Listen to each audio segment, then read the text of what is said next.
안녕하세요. 나이스뱅크입니다. 부동산 대출 규제 더 많이 풀었습니다.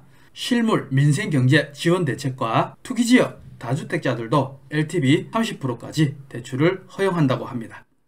보도자료를 한번 보시면 금융위원회가 30일 윤석열 대통령에게 보고한 올해 업무 보고의 핵심은 역시 부동산이었습니다. 부동산 시장 안정화를 위해 금융위는 다주택자 그리고 영끌족, 임대사업자 등 각 주체를 대상으로 한 다양한 대책을 내놓았으며 금융위는 이외에 자영업자의 저금리 대안 프로그램 적용 대상 확대와 같은 민생경제 지원책도 제시했습니다. 특히 부동산 관련 금융 리스크를 철저히 관리하겠다고 하는데요. 주된 목적은 LTV를 허용하겠다고 합니다.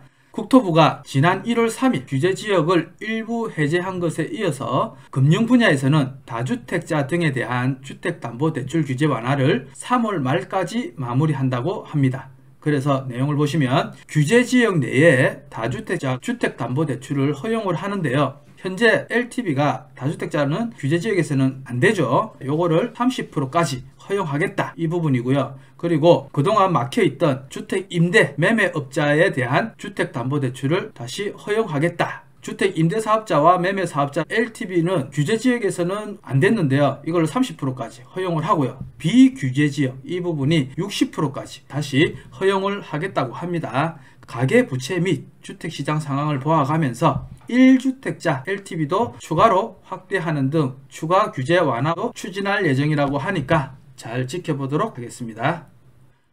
자, 실물 민생경제 지원 부분도 있습니다. 어려움을 겪는 소상공인, 중소기업에게도 힘이 되어줄 것이라고 하는데요. 자영업자에 대한 저금리 대환 프로그램의 적용 대상을 확대하고 유용 편의를 제고하여 제도 실효성을 높일 예정이라고 합니다. 그래서 확대되는 적용 대상은 코로나 피해자에서 자영업자 일정 한도의 가계 신용대출 포함 한도를 상향한다고 합니다. 만기를 10년으로 연장을 한다고 했습니다. 희망 플러스 신용대출의 2차 보전 대출의 지원 기간을 당초 1년에서 2년으로 연장하고 대상도 확대됩니다. 손실보전금 또는 방역지원금 수급자에게 개선이 되면 20년도 소상공인 1차 지원 프로그램 2차 보전 수급자들도 다 포함이 된다고 합니다. 중소기업 경영애로 극복을 위해 중소벤처기업부와 함께 80조 원 규모의 종합금융지원 방안을 추진할 예정이라고 합니다. 또한 금리 인상, 주택가격 하락에 따른 주거, 금융애로를 완화할 것이라고 하는데요. 주택담보대출 차주의 금리 부담을 구조적으로 낮출 수 있도록 지원 요건을 한시적으로 완화해서 특례 보금자리론을 차질 없이 공급해 나가겠다고 합니다. 현행은 이렇게 됐었는데 개편으로 해서 특례 보금자리론을 지금 이제 시행을 하고 있죠. 9 이하까지 해서 금리는 5% 정도 떨어진 금리로 현재 우대형은 4.15에서 4.45, 일반형은 4.2에서 4.5 정도로 적용을 하고 있습니다. 이 특례 보금자리론이 중요한 것은 중도상환 수수료 면제가 된다는 거죠. 기존 대출에서 특례 보금자리론으로 갈아타는 경우 기존 대출 중도상환 수수료를 면제를 합니다. 단 디딤돌 대출은 제외된다고 돼 있죠. 그리고 특례 보금자리론 이용하다가 중도상환 시에도 면제가 된다라고 하니까 이 부분이 상당히 장점이 되겠습니다. 주금공 보증 비율을 높이고 보증 효율은 인하하여 낮은 금리로 지원되는 고정금리 전세자금 대출 상품을 공급할 계획이라고 합니다. 주담대 상환애로 차주에 대해서 금융권 채무조정제도 적용 대상을 확대하고 대환 대출을 쉽게 할 수 있도록 DSR 적용 기준 시점을 조정하여 부담을 경감시킨다고 합니다. 확대되는 적용 대상은 현재는 재무적 곤란 6억 미만 주택 보유자였었는데요. 이게 개선이 되면 DTI를 70% 이상으로 보고요. 9억 미만 주택 보유자까지 확대가 된다고 보시면 될 것 같습니다. 1년간 한시적으로 대안 시점이 아닌 기존 대출 시점에 DSR 적용을 허용을 해서 한다고 합니다. 증액은 불허합니다. 자, 그리고 임차인의 주거 비용은 낮추고 임대인의 임대보증금은 반환애로를 없앨 수 있도록 전세대출 및 임대보증금 반환 목적 대출 규제도 정비할 예정입니다. 기존에 전세대출 보증 대상에서 제외되었던 부부 합산소득 1억 원 초과 1주택자 및 시가 9억 원 초과 1주택자에 대해서도 전세대출 보증금을 제공하고 임대보증금 반환 목적 대출과 관련된 각종 규제도 폐지하겠다고 합니다. 그래서 이 부분이 시행이 되면은 아무래도 조금 분통은 튀어지지 않을까 그렇게 예상을 합니다. 투기와 투기 과열 지역은 15억 원 초과 아파트에 대해서 주담대 한도 2억 원을 폐지를 합니다. 그리고 규제 지역 내 9억 원 초과 주택 전입 의무를 폐지한다고 하고요. 2주택자 다른 보유주택 처분 의무도 폐지한다고 합니다. 3주택자 이상 규제지역 주담대 금지도 폐지를 한다고 합니다. 그래서 이 부분들을 잘 체크하셔서 보시면 될 것 같습니다.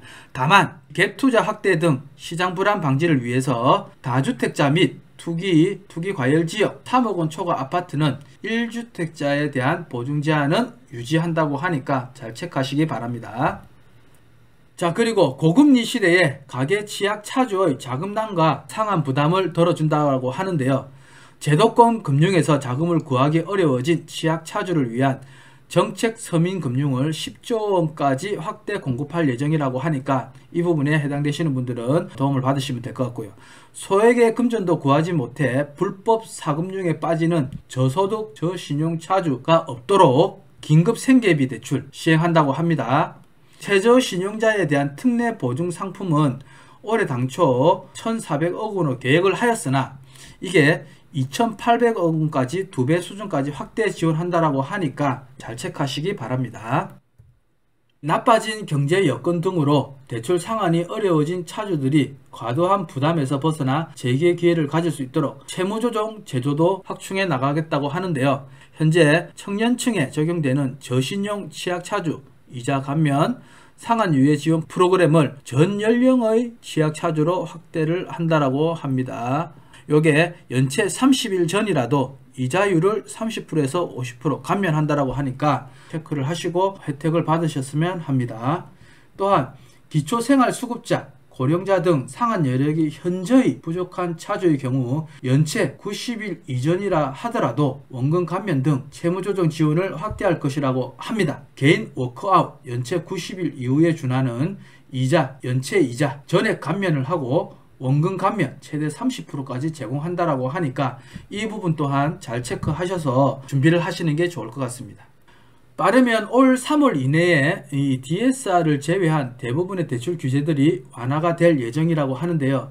이번 대출 규제 완화 정책이 부동산 시장과 맞물리게 되면서 어떤 흐름을 보여줄지 기대가 됩니다. 향후 부동산 투자를 생각하고 계신 분들은 정부의 새로운 정책들이 어떤 영향을 줄지 잘 살펴보시기 바랍니다. 대출을 준비하는 과정에 있어서 궁금한 부분이 생기셨거나 여러 금융기관의 금리를 비교해서 알아보고 싶으신 분들은 저희 나이스뱅크로 편하게 문의 주셔도 저희들이 상담을 해드리니까 언제든지 문의를 주셔도 될 것 같습니다.